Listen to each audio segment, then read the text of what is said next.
ओम नमो भगवते वासुदेवाय। ओम नमो भगवते वासुदेवाय।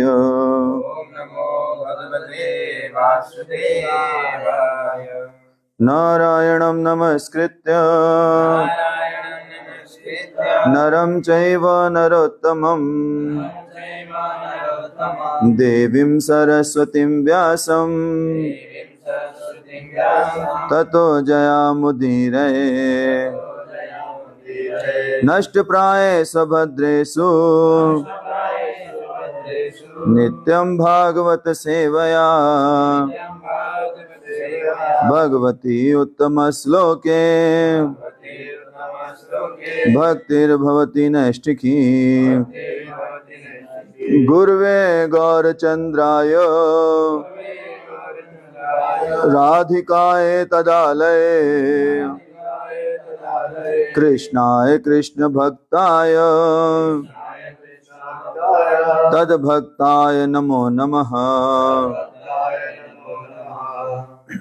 हरे कृष्ण। हम लोग श्रीमद् भागवतम स्कंद 3 अध्याय 16 और श्लोक संख्या 20, इसके शब्दों का परिचय इस प्रकार है। हिंदी ना? यम वै विभूति उपयाति अनुवेलम अन्यः अर्थ अर्थभिः स्वशिरसा धृत पाद रेणुः धन्य अर्पित अंघ्रि तुलसी नव दाम धाम्नः लोकम मधुव्रत पत्तेः इव कामयाना।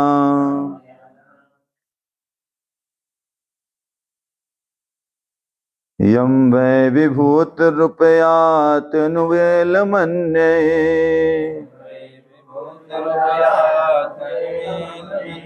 यं वै विभूतिरुपयात्यनुवेलमन्ये अर्थाथिमिः खशिरसा धृतपादरेणुः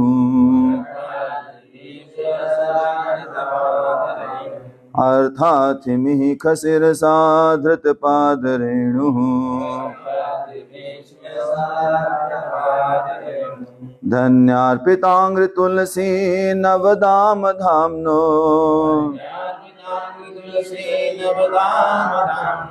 धन्यार्पितांघ्रि तुलसी नवदाम धाम्नो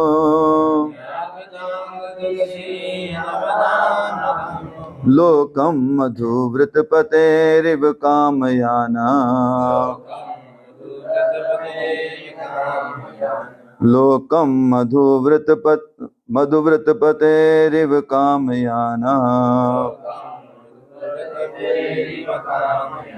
यं वै विभूतिरुपयात्यनुवेलमन्ये अर्थाथिमिः खशिरसा धृतपादरेणुः धन्यार्पितांघ्रि तुलसी नवदाम धाम्नो लोकं मधुव्रतपतेरिव कामयाना। यं वै विभूतिरुपयात्यनुवेलमन्ये अर्थाथिमिः खशिरसा धृतपादरेणुः धन्यार्पितांघ्रि तुलसी नवदाम धाम्नो लोकं मधुव्रतपतेरिव कामयाना।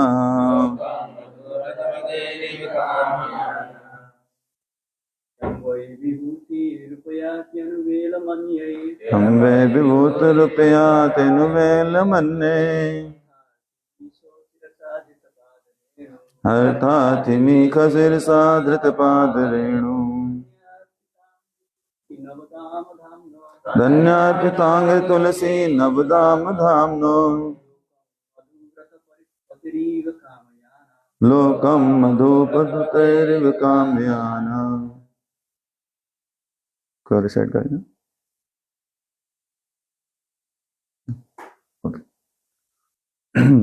शब्दों का शब्दार्थ इस प्रकार है।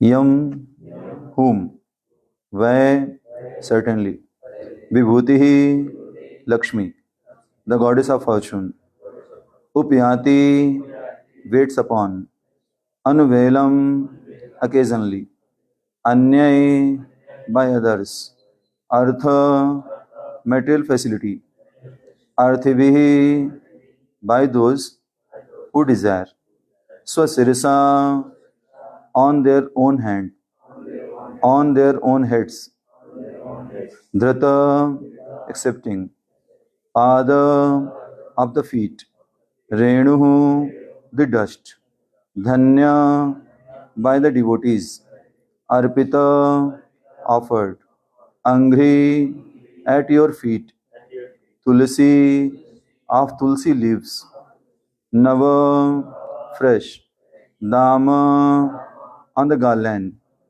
dhamna having a place lokam the place madhvratapatehe of the king of the bees iva like kamayana is annexous to secure।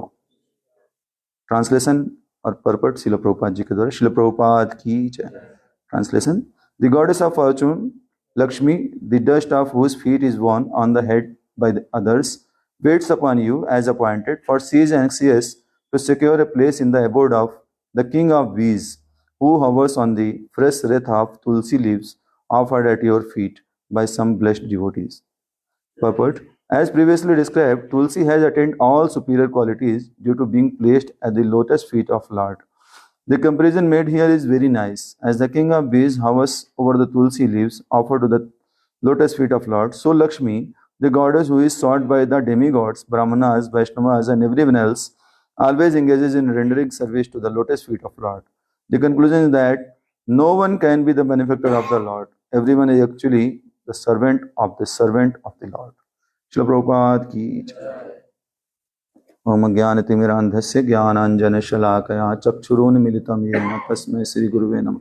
श्रीचैतन्यमनोभीष्टं स्थापितं येन भूतले स्वयं रूपः कदा मह्यं ददाति स्वपदान्तिकम्।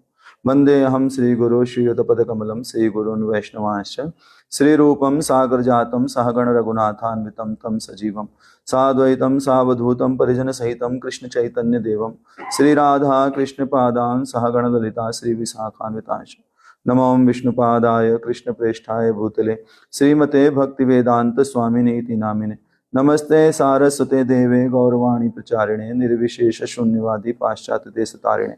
हे कृष्ण करुणा सिंधु दीनबंधो जगतपते गोपेश गोपिका कांत राधा कांत नमोस्तुते। तप्त कांचन गौरांगी राधे वृंदावनेश्वरी वृषभानुसुते देवी प्रणमामि हरिप्रिय। वाञ्छा कल्पतरुभ्यश्च कृपा सिन्धुभ्येव च पतितानां पावनेभ्यो वैष्णवेभ्यो नमो नमः। जय श्री कृष्ण चैतन्य प्रभु नित्यानंद श्री अद्वैत गदाधर श्रीवासादि गौर भक्त वृंद। हरे कृष्णा कृष्ण कृष्ण हरे हरे हरे राम राम राम हरे हरे। हरे कृष्णा। तो सर्वप्रथम हम आप सभी को धन्यवाद देते हैं कि आप हमें यहाँ पे सुनने के लिए एकत्र हुए हैं और साथ साथ में यहाँ का जो मैनेजमेंट है जिन्होंने हमको ये सेवा दिया उनको हम धन्यवाद देते हैं, क्योंकि हमारा पहली बार यहाँ पे आना हुआ है, कभी हम आए नहीं और आप लोगों ने हमें मौका प्रदान किया, तो हम वास्तव में आप सभी के आभारी हैं। हालांकि ऐसे हम कोई बहुत बड़े कथाकार नहीं है, बहुत सारा हमको कुछ आता नहीं है और पता नहीं कुछ लैंग्वेज का बैरियर भी हो, मुझे पता नहीं, पर जो भी है, जो भी मैंने सुना हुआ है अपने सीनियर भक्तों से, वो मैं यहाँ पे सुनाने का प्रयास करूँगा। हरे कृष्ण। तो आज के श्लोक में खास करके दो लोगों के बारे में बात है, एक तो लक्ष्मी जी के बारे में बात है और दूसरा तुलसी जी के बारे में बात है। तो लक्ष्मी जी के बारे में बताया जा रहा है कि लक्ष्मी जी जो हैं वो इंतजार करती रहती हैं भगवान का। अब इस संसार में देखा जाता है कि बहुत सारे लोग लक्ष्मी जी को चाहते हैं, वो चाहते हैं कि लक्ष्मी हमारे पास आए, बहुत सारे लोग चाहते हैं, लेकिन उनके पति को कोई नहीं चाहता है। तो समस्या क्या है, अभी जैसे मान लीजिए आपका घर हो, रोड के पास में घर हो आपका, और वहां से कोई स्त्री गुजर रही हो, कोई औरत गुजर रही हो, और आप उसको बोलो जरा घर आओ हमारे, किसी लेडी को बोलो कि आप हमारे घर आओ, तो थोड़ा डिफिकल्ट है ना। लेकिन अगर आप उसके पति को बुलाओ, है ना, कि उसके पति को आप हमारे घर आइए, तो पति भी आएगा और वो पत्नी भी साथ में चली आएगी, है कि नहीं। तो ऐसे ही अगर कोई भगवान विष्णु की पूजा करता है तो लक्ष्मी जी अपने आप आएंगी, लेकिन ये लोगों को ट्रिक मालूम नहीं है। लोग क्या सोचते हैं, लक्ष्मी जी की पूजा करने काम चल जाएगा, तो इसलिए वो लक्ष्मी जी के पीछे जाते हैं।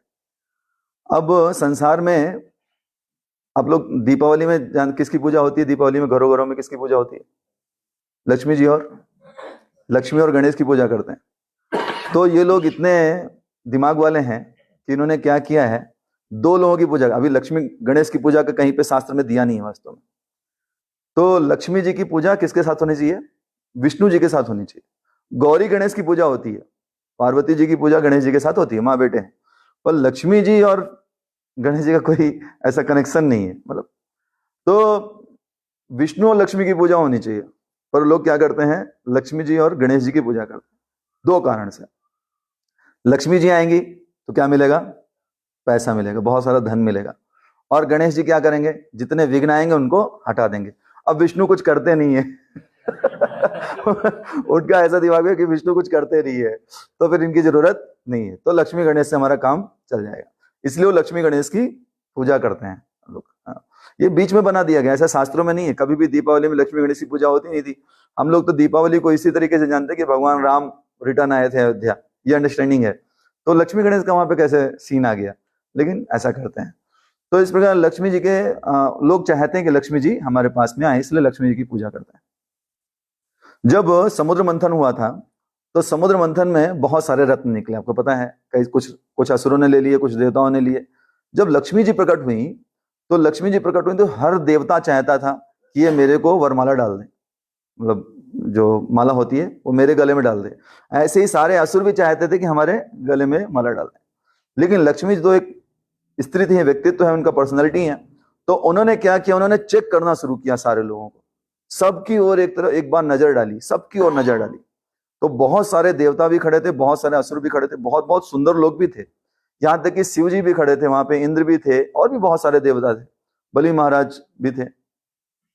तो लक्ष्मी जी ने सबको देखा और सब में कुछ ना कुछ कमी पाई, कि कोई ना कोई कमी थी। कोई बहुत सुंदर था लेकिन उसकी उम्र का कंफर्म नहीं है, कोई बहुत धन वाला था पर हो सकता है वो मरने वाला हो कुछ दिनों में। तो ऐसा करके सबको उन्होंने देखा, और कोई था वो बहुत अटैच दिख रहा था। तो बाद में लक्ष्मी जी ने भगवान विष्णु को देखा। भगवान विष्णु पूर्ण रूप से डिटैच, वो देख भी नहीं रहे थे उनकी तरफ। वो देख भी नहीं रहे उनकी तरफ कि लक्ष्मी जी को देख भी रहे हो कि कौन आया, कितनी सुंदर, कुछ नहीं, बिल्कुल डिटैच। लक्ष्मी जी ने कहा यही व्यक्ति सही है। बाकी सब क्या है, वो मेरे से अटैच दिख रहे हैं, पर ये व्यक्ति मेरे होते हुए मुझसे डिटैच दिख रहा है, तो ये व्यक्ति ही मेरा वास्तव में जो है स्वामी होना चाहिए। और उन्होंने क्या किया, वो माला जो है भगवान विष्णु के गले में डाल दिया। तो ये पता चलता है कि अगर कोई व्यक्ति भगवान विष्णु के शरण लेगा तो लक्ष्मी जी उस व्यक्ति से अट्रैक्ट होंगी। और अगर कोई व्यक्ति केवल लक्ष्मी जी को चाहेगा तो लक्ष्मी जी उसकी तरफ देखेंगे भी नहीं। ये समुद्र मंथन लीला से पता चलता है ना। तो ये लक्ष्मी जी, अब लक्ष्मी जी क्या करती हैं, उनकी सेवा क्या है, तो हम सब देखते हैं भगवान विष्णु के चरणों को वो दबाती रहती हैं, ये उनकी सेवा है। लक्ष्मी जी ने भगवान के चरण कमलों की सेवा करके भगवान को प्राप्त किया है। अब ये सेवा वो करती रहती हैं, और उनका कोई ऐसा ज्यादा कोई सेवा नहीं है। आपने देखा होगा केवल चरणों को दबाती रहती है भगवान की। और भगवान को कुछ ऐसा दबाना है ऐसा करके नहीं है। हम लोगों को कभी कभी दर्द होती है तो हम लोग बोलते भाई पैर दबा दो, हाथ दबा दो, उनको कुछ है नहीं, लेकिन फिर भी वो करती रहती है। ऐसे ही वर्णन आता है कि वैकुंठ में हजारों लाखों लक्ष्मियां जो हैं वो झाड़ू मारती रहती हैं। और मजे की बात यह है कि वैकुंठ में धूल ही नहीं है। उधर अब धूल होगी उसको झाड़ू मारा जाएगा ना, तो धूल ही नहीं है वहां पे, और फिर भी वो झाड़ू मारती रहती है। क्यों पता है? क्योंकि वो चाहती हैं कि भगवान विष्णु की नजर हमारे ऊपर पड़े, जिससे कि उनको लगे कि मैं उनकी सेवा कर रही हूं, मैं अपनी सेवा के द्वारा उनको जो है आकृष्ट कर सकूं। इस कारण से लक्ष्मी जी क्या करती है, हमेशा झाड़ू मारती रहती है। और जब चरणों को दबाती रहती हैं भगवान को इवन अगर बच्चा भी पैदा करना है तो भी लक्ष्मी जी की जरूरत नहीं है, वो पैर ही दबाती रहती है, इधर ब्रह्मा जी पैदा हो जाते हैं। ऐसा नहीं कुछ उनको जरूरत पड़े, कुछ नहीं, ब्रह्मा जी अपने आप नाभि से निकल के पैदा हो गए। हाँ, भगवान की नाभि से कमल निकला, कमल पर ब्रह्मा जी पैदा हो, किसी की जरूरत नहीं भगवान को। तो इसलिए लक्ष्मी जी उनको ज्यादा पकड़े हुए हैं, इसलिए क्योंकि भगवान को अटैचमेंट नहीं है, भगवान आकृष्ट नहीं है, भगवान आसक्त नहीं है, इसलिए क्या हो रहा है, लक्ष्मी जी उनको ज्यादा तेजी से पकड़े हुए हैं। अब ये लक्ष्मी जी यहाँ पे वर्णन है, the goddess of fortune Lakshmi the dust of whose feet is borne on the head by others, जिनके चरण कमलों के रजों को लोग क्या सोचते हैं हम अपने सिर पे धारण करें, वो लक्ष्मी जी क्या करती हैं, वेट करती हैं भगवान का, भगवान के इशारों पे चलती, भगवान जैसा बोलते हैं वैसा वो करती रहती हैं। तो वो क्या चाहती हैं कि वो स्थान चाहती हैं भगवान के पास। अब भगवान ने, ऐसा कोई व्यक्ति नहीं है संसार भर में, पूरे संसार में, इवन देवताओं में भी, जिसने अपनी पत्नी को सीने पे बिठा के रखा हो, केवल भगवान के अलावा। भगवान ने लक्ष्मी जी को स्थान कहाँ दिया है, अपने हृदय पे स्थान दिया, यहाँ पे एक स्थान दिया हुआ लक्ष्मी जी को इष्ट करने का। अब एक बार पृथु महाराज अपनी प्रार्थना में कहते हैं, लक्ष्मी जी चरणों को दबाती हैं, इसलिए पृथु महाराज कहते हैं भगवान से कि भगवान कभी ऐसा हो सकता है कि हमारी और लक्ष्मी जी की लड़ाई हो जाए, क्योंकि हम भी आपके चरणों को दबाना चाहते हैं, ऑलरेडी लक्ष्मी जी उधर सेवा में लगी हुई। जैसे कभी कभी हम लोगों में होता है, एक भक्त सेवा कर रहा है और सेम सेवा करने के लिए दूसरा भक्त पहुंच जाता है, बोलता लो मैं करता हूँ, लो मैं करता हूँ, बोलता नहीं मैं कर लूंगा, बोलता नहीं मैं करता हूँ, बोलता मैं कर लूंगा, अरे नहीं हो जाएगा प्रभु जी, लो मैं करता हूँ। तो पृथु महाराज कहते हैं भगवान मुझे ऐसा लग रहा है कि आप हमारा पक्ष लेंगे। हर व्यक्ति यही सोचता है, मान लो लड़ाई होगी दो वक्तों की, तो प्रेसिडेंट के पास पहुंचे तो हर व्यक्ति यही सोचता है, हर दोनों व्यक्ति यही सोचेंगे प्रभु जी हमारा पक्ष लेंगे। तो ऐसे पृथु महाराज कह रहे हैं कि आप जो है हमारा पक्ष लेंगे, जिसके द्वारा क्या होगा, आप हमको जगह देंगे कि हम आपके चरण कमलों की सेवा कर सकें। तो लक्ष्मी जी का ये स्थान है, और लक्ष्मी जी भगवान की चिर संगिनी है, चिर संगिनी मतलब हमेशा साथ में रहने वाली लक्ष्मी जी। तो कई स्टोरीज हैं लक्ष्मी जी की, तो बहुत सारी स्टोरीज हैं, हम सबको पता है। एक बार भृगु जो है वो ब्रह्मा विष्णु महेश की परीक्षा लेने के लिए गए, आप सबको पता है ना स्टोरी। तो लास्ट में वो विष्णु के पास गए, और भगवान विष्णु के पास कोई काम तो है नहीं, वो सोते रहते तो वो सो रहे थे, आराम से लेटे हुए थे, और भृगु तो परीक्षा लेने के लिए गए हुए थे। तो भृगु जाके सीधा सीधा लात मारा उन्होंने, सीधा भगवान के सीने पे लात मार दी। तो ये जो पैर उन्होंने मारा, तो उससे क्या हुआ, भगवान तुरंत उठे, और उठ के उन्होंने क्या किया, तुरंत भृगु को अपने, आप ही सोचो अगर कोई सो रहा और कोई झापड़ मार दे उसके, कैसा लगेगा। लेकिन भगवान ने बिल्कुल अलग व्यवहार किया, तुरंत भगवान ने उनको एक आसन पे बिठाया, और आसन पे बिठा के उनके चरणों को दबाने लगे, भृगु के चरणों को दबाने लगे। ये बात लक्ष्मी जी को सहन ही नहीं हुई। इसके पहले जो उन्होंने पैर से मारा भगवान को, वो बात लक्ष्मी जी को बिल्कुल सहन नहीं हुई। इसलिए लक्ष्मी जी ने ब्राह्मणों को श्राप दे दिया, है ना। उन्होंने ब्राह्मणों को श्राप दिया कि इनके पास धन कभी नहीं रहेगा, ये हमेशा मांगते ही रहेंगे कभी भी धन नहीं रहेगा। क्योंकि जब किसी से अटैचमेंट होता है और उसके साथ कुछ ऐसा कोई करता है, तो ऑब्वियसली, खास करके अगर किसी पति को पत्नी के सामने कोई मार दे, कुछ बोल दे, तो पत्नी तो लड़ जाएगी। तो वही हुआ, भगवान ने लड़ने तो नहीं दिया रोक लिया, लेकिन फिर भी वो बहुत नाराज थी, इसलिए उन्होंने ये श्राप दे दिया कि जहां भी ब्राह्मणों के पास कभी भी धन नहीं रुकेगा। तो इस प्रकार से हुआ। फिर भृगु ने, आप तो जानते हैं कि भृगु के चरणों को दबाया, और भृगु तुरंत रो रहे थे कि मैंने ऐसा किया आपके साथ और आपने ऐसा किया। तो उससे प्रूव हो गया था कि भगवान कौन है, भगवान विष्णु है, ये बात प्रूव हो गई थी। तो वो लक्ष्मी जी के बारे में यहाँ पे वर्णन है। अभी उसके बाद वर्णन कर रहे हैं तुलसी के बारे में। हमारे पास टाइम कितना है, जस्ट जानना चाह रहा था, टाइम कितने बजे तक क्लास रहेगा? 6:15, ओके ठीक है, तो जल्दी से कवर करेंगे, क्योंकि आज रसिकानंद पेरेंट्स डे भी है और जगन्नाथ दास बाबा जी का भी है। तो तुलसी जो है वो भगवान को इतनी प्रिय है, इवन भगवान कुछ भी ग्रहण नहीं करते विदाउट तुलसी। हम ऑफरिंग कितनी भी अच्छी बनाए, अगर हम उसमें एक तुलसी दल नहीं डालेंगे तो भगवान बिल्कुल उसको देखेंगे भी नहीं, देखते ही नहीं है तुलसी दल के बिना। तो इतनी प्रिय है भगवान को। तो वो तुलसी जो है, हमने 15वें अध्याय में पढ़ा होगा, जब भी वैकुंठ का वर्णन है, इसके पहले वाला अध्याय जो है तीसरे स्कंद का 15वां अध्याय, उसमें वैकुंठ का वर्णन है। तो वैकुंठ में कैसा लोगों का आदान प्रदान है, कैसे एक दूसरे से व्यवहार है, उसके बारे में चर्चा की गई है। उसमें बताया गया है कि जब बहुत सारे पक्षी बोल रहे होते हैं, वैकुंठ में बहुत सारे पक्षी बोल रहे होते हैं भगवान की प्रसन्नता के लिए, भगवान को प्रसन्न करने के लिए। तो उसी समय जब कोई ऐसा पक्षी होता है जो बहुत सुंदर आवाज गाता है, जैसे कि कोयल, वो बोलना शुरू करती है तो बाकी सारे पक्षी जो हैं वो शांत हो जाते हैं, उसको गाने देते हैं। या फिर भौरे के बारे में वहां पे बताएंगे कि भौरा गुनगुनाना शुरू करता है। भौरे की आवाज कोई बहुत अच्छी नहीं लगती, ऐसी आवाज आती रहती है, फिर भी जब वो बोलना शुरू होता है तो सारे पक्षी शांत हो जाते हैं, सब लोग उसकी आवाज सुनते, क्योंकि वो भगवान को प्रिय है। ऐसे ही तुलसी महारानी के बारे में वर्णन है कि जब ये बहुत सारे फूल जो हैं, बहुत सारे फूल हैं वहां पे, बहुत सुगंधित फूल हैं, वो फूल जब देखते हैं कि तुलसी आई है तो क्या करते हैं, अपने आप को पीछे कर लेते हैं। देखिए भगवान के धाम में सब लोग जो हैं वो एक व्यक्ति है। यहाँ पे जैसे फूल है, या फूल एक फूल है, हाँ ऐसा लगता है कि जड़ है, लेकिन वहां क्या है, वो एक व्यक्ति है। तो सारे फूल पीछे हो जाते हैं और क्या करते हैं, तुलसी को आगे स्थान दे देते हैं। तो ऐसे ही ये तुलसी जो है, उन्होंने ये स्थान ऐसे ही प्राप्त नहीं किया है, बहुत तपस्या की है जिसके द्वारा तुलसी ने ये स्थान प्राप्त किया हुआ है। अब हम सारे भक्तों के लिए, जो भगवान की भक्ति करते हैं, वैष्णव हैं, उनके लिए तुलसी का बहुत महत्व है। जैसे एक कुत्ता होता है तो कुत्ते के गले में पट्टा डाल दिया जाता है, तो पट्टा डालने से क्या कंफर्म होता है, इसका कोई मालिक है। ऐसे ही हमारे गले में पट्टा पड़ा हुआ है तुलसी का, इसका मालिक है, कौन है, वो कृष्ण। ये पट्टा जो है वो प्रदर्शित कर रहा है, यानी कि ये तुलसी दल, तुलसी की जो माला है वो प्रदर्शित करती कि हम कृष्ण के हैं। अभी प्रभुपाद जी यहाँ पे तात्पर्य में लिख रहे हैं, the conclusion is that no one can be the benefactor of the Lord, everyone is actually the servant of the servant of Lord. हर कोई व्यक्ति भगवान का दास का दास का दास है। तो ये पढ़ जाने से क्या हो जाता है, कंफर्म हो जाता है कि हम कौन है, भगवान के दास हैं। देखिए ये जो हम कपड़े पहनते हैं, हम जो तिलक धारण करते हैं, हम जो तुलसी धारण करते हैं, बहुत आवश्यक है। इससे पता चलता है कि हम कृष्ण के हैं।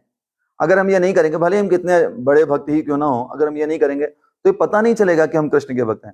तो और भले ही हम ना हो कृष्ण के भक्त, फिर भी अगर हम इनको धारण करते तो भी क्या होता है, कृष्ण की कैटेगरी। अभी जैसे कोई स्कूल होता है तो स्कूल में एक यूनिफॉर्म रहती है, तो वैसे हमारी यूनिफॉर्म है, ये तिलक हमारा यूनिफॉर्म है, हमारे कपड़े हमारे यूनिफॉर्म है, ये तुलसी दल जो है हमारा यूनिफॉर्म है। तो तुलसी जो है वो इतनी पवित्र है और इतनी पवित्र करने वाली है, दूसरों को भी पवित्र करने।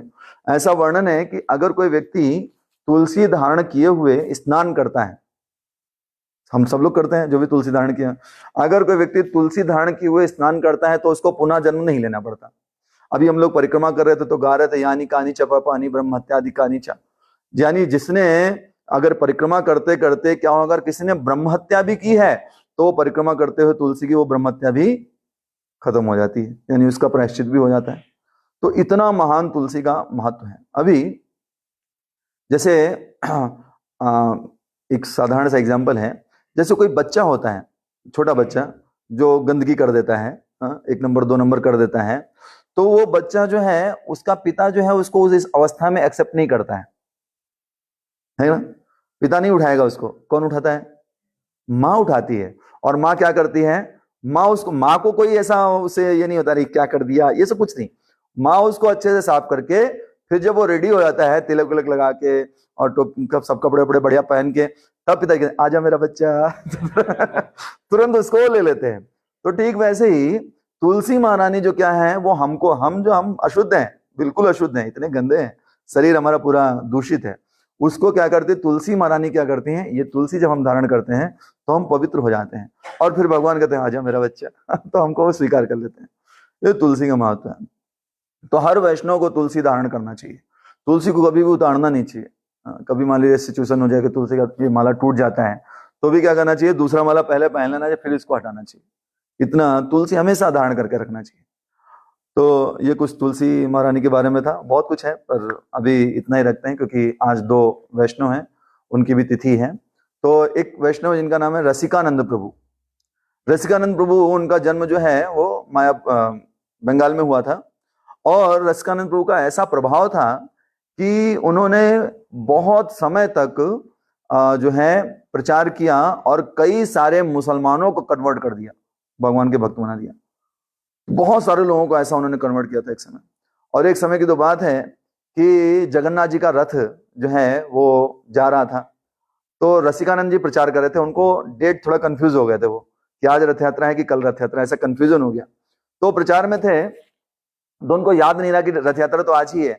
तो रथ यात्रा शुरू हो गई, रथ चलने लगा। अब मोस्टली क्या होता है, 2-2.5 किलोमीटर का ही रास्ता है श्री मंदिर से गुंडीचा मंदिर का। अब लोग गए हैं रथ यात्रा में कभी? अच्छा, जगन्नाथपुरी गए हैं कभी? ओ, तो जगन्नाथपुरी जो है श्री मंदिर से लेके गुंडीचा मंदिर लगभग 2-2.5 किलोमीटर का रास्ता है। तो उस रास्ते को अगर मतलब कितना भी होगा तो सुबह अगर 11-12 बजे भगवान जी उधर से रथ निकलता है तो शाम को 6-7 बजे तक पहुंच ही जाता है। लेकिन भगवान का रथ जो है, जगन्नाथ जी का रथ रुक गया और रथ बढ़ ही नहीं रहा है। ऐसा 1-2 केसेस में नहीं हुआ, कई सारे केसेस में ऐसा हुआ है कि भगवान का रथ रुक जाता है। जैसे भक्ति सिद्धांत सरस्वती ठाकुर के जन्म वो 4-5 महीने के थे, उस समय भी ऐसा ही हुआ था कि रथ उनका भक्ति विनोद ठाकुर के घर के सामने रुक गया था। और ऐसे ही अन्य कई सारे भक्त हैं, उनके लिए भी ऐसा हुआ। तो रसिकानंद के लिए रथ रुक गया। अब राजा चिंतित हो गया कि रथ क्यों रुका हुआ है। राजा ने क्या किया, हाथी लगा दिए रथ के आगे खींचने के लिए, लेकिन रथ टस से मस नहीं हो रहा, बिल्कुल ही नहीं रहा। फिर जब रसिकानंद प्रभु आए, रसिकानंद प्रभु ने प्रणाम किया, उसके बाद रथ जो है आगे चला। तो ऐसे रसिकानंद प्रभु हैं, तो उन्होंने बहुत प्रचार किया और कई सारे लोगों को वैष्णव बनाया, खास करके पश्चिम बंगाल में। तो आज उनका तिरुभाव तिथि है रसिकानंद, ओके। तो आज वो दिन है और साथ साथ में हमारे जगन्नाथ दास बाबा जी, रसिकानंद जी का भी तिरुभाव है और जगन्नाथ दास बाबा जी का भी तिरुभाव है, तो उनका भी आज तिरुभाव तिथि है। जगन्नाथ दास बाबा जी को हम लोग जानते हैं, जो भक्ति विनोद ठाकुर के किधर हैं, लेफ्ट साइड में राइट साइड में? राइट साइड में, ओके। कंफ्यूजन रहते, जगन्नाथ दास बाबा जी और गौर किशोर दास बाबा जी में थोड़ा कंफ्यूज रहते। तो जगन्नाथ दास बाबा जी अभी अद्भुत व्यक्तित्व, उनकी उम्र लगभग 120 साल के थे और उनके एक शिष्य थे, उनका नाम था बिहारी। वो उनको क्या करते थे, टोकरी में लेके चलते थे, टोकरी में लेके चला करते थे, इतने वृद्ध थे। तो एक बार की बात है, एक वो जा रहे थे टोकरी में, ऐसे लेके वो जा रहे थे, तो एक कोई साधु सेठ था। तो सेठ ने देखा कि कोई साधु जा रहा है और इतना बड़ा, इतनी उम्र में भी जो है भगवान की भक्ति कर रहा है। तो उसने क्या किया, 1 रुपए का सिक्का जो है ऐसे फेंका। तो 1 रुपया, वो तो लेके जा रहे थे, वो सिक्का गिरा और वो थोड़ा आगे निकल गए। तो इनकी आंखें ऐसी बंद हो गई थी कि माचिस की जो तीली होती है उसको लगाता था वो इधर उधर, ऐसे ऐसे 4 तीली लगा के इनकी आंखों को खुला रखते थे, इतना एजेड थे। वो सिक्का गिराया, उस टोकरी में सिक्का गिरा तो थोड़ा आगे निकल गया था वो। उन्होंने रोको रोको रोको रोको रोको, क्या हुआ? तो उन्होंने कहा किसने सिक्का फेंका?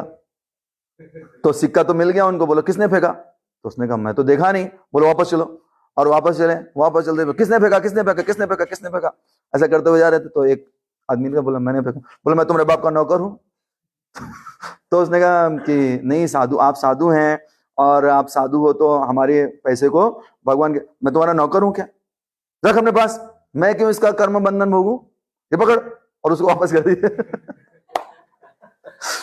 तो अभी ऐसे कोई देखे तो ये सामान्य सामान्य, ऐसा कैसे कोई करना चाहिए, ऐसा करना नहीं चाहिए साधु का। लेकिन ये वास्तविक बात है कि कर्म बंधन जो है, जब भी हम किसी का दान ग्रहण करते हैं तो उसका कर्म बंधन भी साथ में आता है। उसने किस तरीके से पैसा कमाया है वो कर्म बंधन आता है। तो जगन्नाथ दास बाबा जी के लिए सबसे ज्यादा फेमस तो कथा ये है कि चैतन्य महाप्रभु का जो स्थान था, जन्म स्थान, वो उन्होंने खोजा। तो भक्ति विनोद ठाकुर वो खोज रहे थे कि चैतन्य महाप्रभु का बर्थ प्लेस कहाँ है, जो आज योग पीठ के नाम से मायापुर में है। तो वो कहाँ पे है वो ढूंढ रहे थे। तो ढूंढते ढूंढते उनको पता चला कि एक स्थान ऐसा है जहां पे केवल तुलसी ही उगती है, वहां पे और कुछ नहीं उगता। इवन जो वहां के किसान हैं वो गेहूं या चावल लगाते हैं, धान लगाते हैं, लेकिन वहां पे वो उगता नहीं है। वहां पे क्या निकलता है, केवल तुलसी ही निकलती है।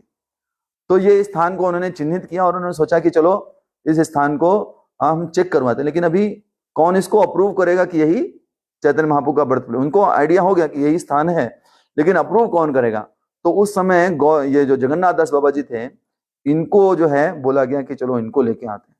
तो इनके शिष्य जो थे, जो इनको लेके चलते थे, वो इनको लेके आए टोकरी में। और ऐसी जीर्ण अवस्था थी कि वो समझिए कुछ खा भी नहीं पाते थे, खुद से केवल लिक्विड लिया करते थे, ऐसी अवस्था में। और जैसे ही लाके उन्होंने क्या किया, वो टोकरी को जैसे ही नीचे रखा और जैसे ही भक्ति विनोद ठाकुर ने उनसे प्रश्न किया कि गुरुदेव ये स्थान के बारे में थोड़ा जानना चाहता हूँ कि चैतन्य महाप्रभु से रिलेट करता है क्या, तुरंत जगन्नाथ दास बाबा जी 120 वर्ष की अवस्था में उस टोकरी से कूद गए और कूद के जमीन पे डांस करने लगे। यही तो हमारा गौर स्थान है, यही तो हमारा गौर स्थान, यही तो हमारे गौर का स्थान है, यही तो हमारे गौर का स्थान है, और डांस करने लगे उस एज में। तो कभी कभी जब ऐसा एक्सटेटिक मतलब स्पिरिचुअल आता है तो ऐसा हो सकता है, नहीं तो कोई भौतिक शरीर में, अगर भौतिक शरीर में दिक्कत है तो लोग नहीं कर सकते। लेकिन जैसे ही चैतन्य महाप्रभु का वो स्थान में वो पहुंचे तो तुरंत उनके अंदर एक ऐसा अष्ट सात्विक विकार आया कि वो क्या करने लगे, नृत्य करने लगे वहां पर। तो इससे ये प्रूव हो गया कि वो स्थान जो है वो क्या है, वो चैतन्य महाप्रभु का बर्थ प्लेस है। आज बहुत सुंदर मंदिर वहां पे भक्ति सिद्धांत सरस्वती ठाकुर जी के द्वारा बनवाया गया, योग पीठ के नाम से हम लोग उसको जानते हैं। तो ये जगन्नाथ दास बाबा जी के बारे में था। और भी बहुत सारी लीलाएं हैं जगन्नाथ दास बाबा जी की। जो है एक लीला है कि जब भी उनको उनके शिष्य जो थे वो खाने को देते थे तो उनके शिष्य क्या करते थे, अपना सेवा किया करते थे, प्लेट बना के इनके पास लेके रख देते थे। तो पास में ही एक कुतिया थी, उसने कुछ कुत्तों को जन्म दिया था, छोटे छोटे पपीज होते हैं उनको जन्म दिया था। तो वो आ गए इनकी प्लेट में ही खाने लगे, जिसमें ये खा रहे थे उसी प्लेट में वो खाने लगे। एक दिन ऐसा हुआ, ये इनको कोई फर्क नहीं पड़ रहा, 2 दिन ऐसा हुआ, 3 दिन ऐसा हुआ, एक दिन क्या हुआ, उनके शिष्य ने देख लिया तो शिष्य ने ऐसी व्यवस्था कर दिया कि उनको भगा दिया हो या कुछ किया हो। अब उस दिन वो खाने के लिए नहीं आए, उसी प्लेट में वो भी खाते थे और उसी प्लेट में वो कुत्ते भी खाते थे। तो ये अपने शिष्य पे बहुत गुस्सा हुए, बहुत गुस्सा, बोले उनको लेके आओ, अगर लेके नहीं आओगे तो मैं खाऊंगा नहीं। और जब उनको वो लेके आया ढूंढ ढांड के, उसके बाद साथ में उन्होंने खाया। तो ऐसे महान वैष्णव जो हैं, इनकी जो कहते हैं ना कि जो कार्य करते हैं उसको हम लोग समझ भी नहीं सकते। अभी हम लोग ऐसा स्वीकार करेंगे क्या कि हमारी प्लेट में कोई कुत्ता, इवन कोई दूसरा भक्त भी खाएगा तो हमें प्रॉब्लम हो सकती है। हम बोलेंगे नहीं भाई ऐसा नहीं होना चाहिए, लेकिन वो ऐसा जो है वो कर रहे हैं। तो ऐसे आज दोनों जो महापुरुष हुए हमारे परंपरा में, रसिकानंद प्रभु और साथ साथ में जगन्नाथ दास बाबा जी, उनकी आज पुण्यतिथि है। तो हमें उनसे प्रार्थना करनी चाहिए कि जिस प्रकार से उनका जो शरणागति है भगवान के प्रति वो रही, और भगवान की भक्ति के प्रति वो जितने शरणागत रहे, वो थोड़ा सी शरणागति हमारे अंदर भी आ जाए, जैसे कि हम शिला प्रभुपाद के जो मोमेंट है उसका प्रचार जो है हर जगह कर सके।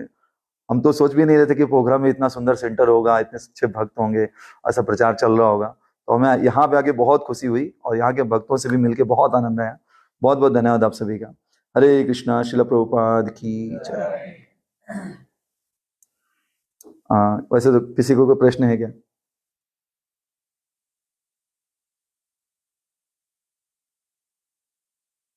यस जी।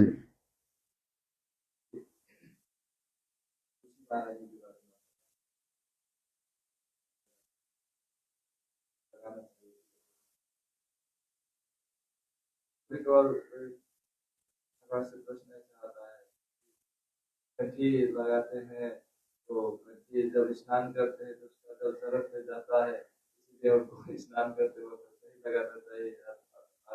या फिर घर में कोई किसी का अवसान हो जाए तो उस समय में नहीं लगाना चाहिए। ये जो आप बोल रहे हैं महाभारत में ऐसा लिखा हुआ है क्या? नहीं, कोई बोलता है ऐसा?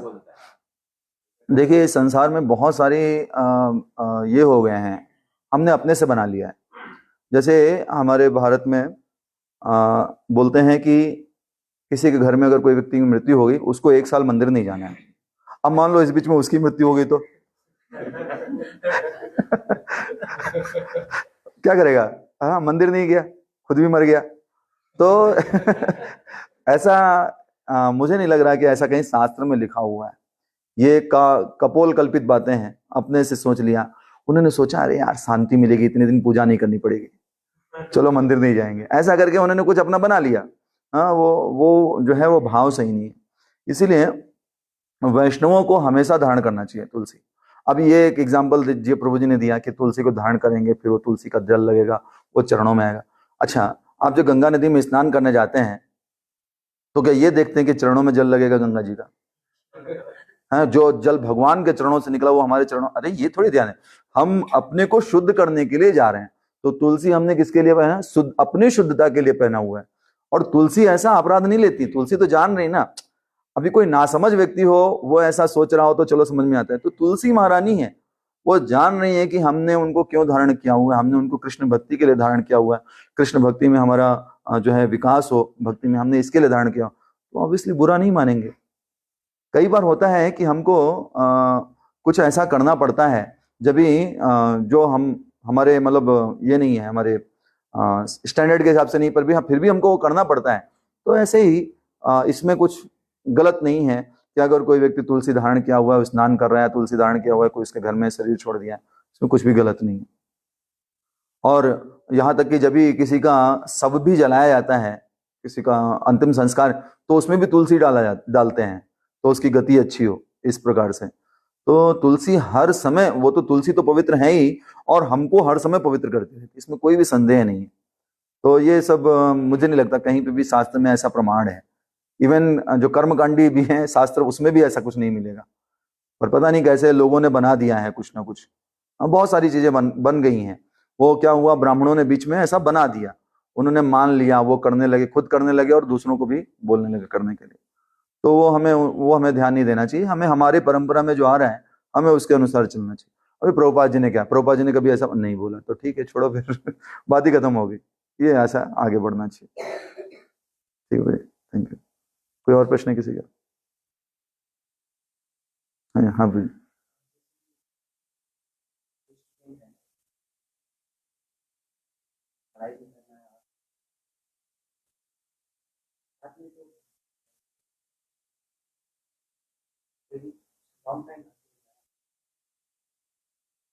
बहुत दिमाग लगा के करना चाहिए।